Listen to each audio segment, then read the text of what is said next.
I believe Brother Yusuf was a Catholic before.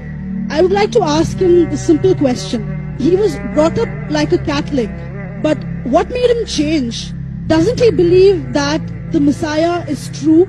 Or did he ever feel that the religion, Catholic religion, has not brought up any Messiah and the Bible is false? I would like to just know what that means, because he said he was a Catholic before and now he has become a Muslim. What made you change? What was that storyline before? Doesn't he believe that there is a Messiah, or the Messiah had come, saved us, died on the cross? Thank you very much for a good question. I hate to disappoint you, but I wasn't a Catholic. But I was with a Catholic priest the night that he accepted Islam. And I asked him these questions you asked me. Because after all, I was still a Christian, a preacher in Christianity, and I wanted to know why my best friend, a Catholic priest, had converted. That's a pretty weird thing. A Catholic priest is not like a regular preacher in the Protestant religion. A Catholic priest has given up everything. He's given up his life to be a Catholic priest. When he enters into this realm, he's basically given away everything. He can't have a wife, he can't have children, obviously no grandchildren. He has no home, he just lives in a rectory or wherever they give him a place to stay. And he's sent wherever they tell him to go, do whatever he's told to do, and that's it. And he cannot disobey the Pope, otherwise they can kick him out of the religion, and if they do, he's excommunicated and he goes to hell forever. So how would a person like this want to become one of those Muslim terrorists? That's what I wanted to know. He explained in a very few beautiful words something that I came to learn for myself. He said that he was sincerely in the Catholic religion because he believed in God, that he had studied, his degree was in theology, and a part of the teaching that they as priests have is to study Islam. Every priest is forced to study Islam. Now you may not know that, but you can ask your priest and he'll confirm it. And when you study Islam, even when Islam is taught to you by somebody who hates Islam, as long as they don't corrupt it too far, you can still see the truth in Islam. A classical example happened to me just recently when I was in Saudi Arabia. A friend of mine, very old copy of one of the first Qurans ever translated to English by George Sale. George Sale hated Islam, he hated the Muslims, but when he translated the Quran to English, he was true to the text of the words. Although maybe not getting all the meaning, he certainly was true to the text of the words. I was shocked when I read it. Have you seen it? You know what I'm talking about? Amazing.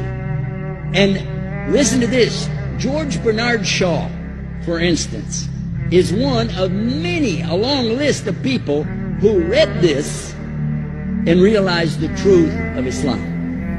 When people see the truth of Islam, it can change them if they want to be guided.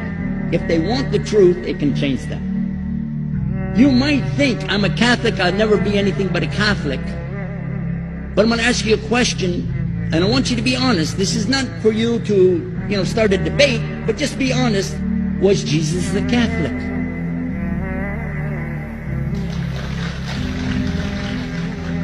And it's not open to debate, so there's no point in opening that up, because you know and I know he wasn't.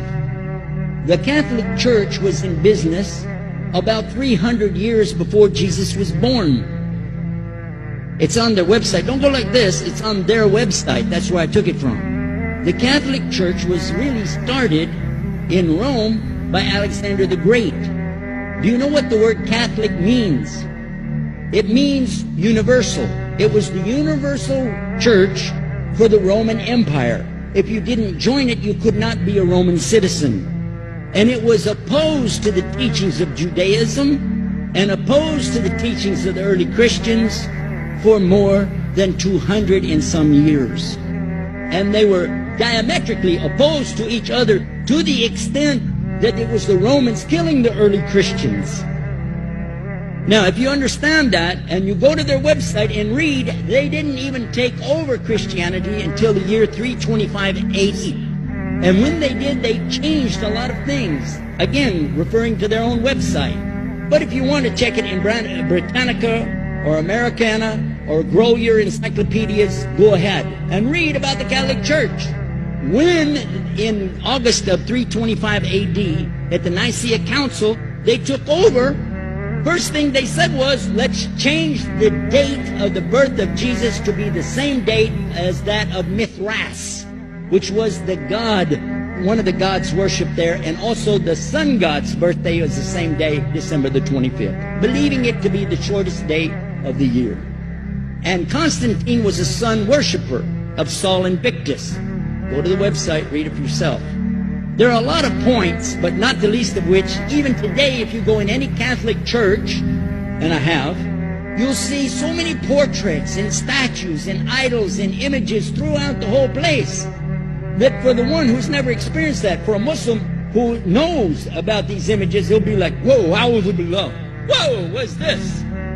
The first time I walked in a Catholic church, I was about 10 years old. I was shocked.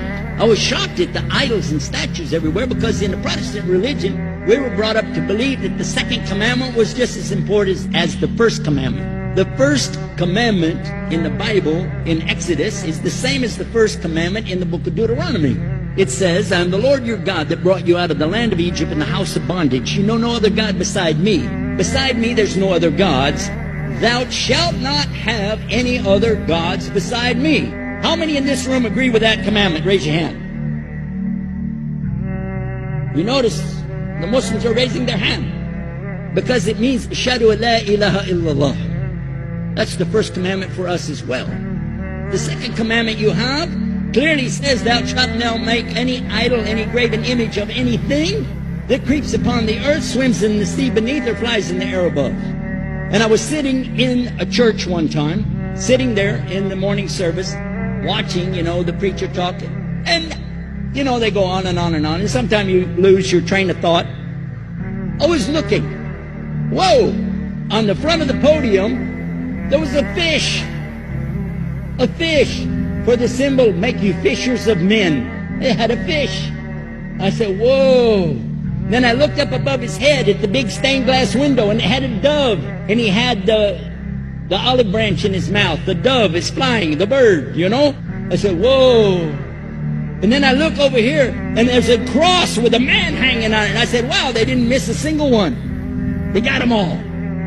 Something walking on the earth, something swimming in the sea beneath, something flying in the air above.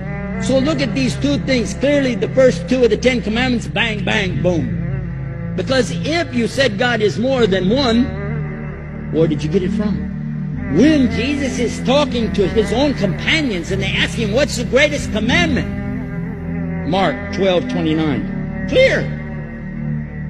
The greatest commandment is to know, O Israel, the Lord your God is one God. And you have to love him with all your heart and all your mind and all your strength. And this is no different from what Prophet Muhammad ﷺ was saying, the same thing to his people. Same thing I mentioned in the lecture. This is certainly for us the same. So what you see is Muslims practicing the commandments, and you see people claiming the commandments but practicing something else. And I have seen more converts from the Catholic Church than any other of the many sects of Christianity, and especially from the nuns, priests, and even an archbishop. And all of them are better than those guys and women that I see do this. They still sacrifice their whole life to get the true message of Islam, not only to you, but to Muslims as well, because we all need to know that. But thanks for a great question.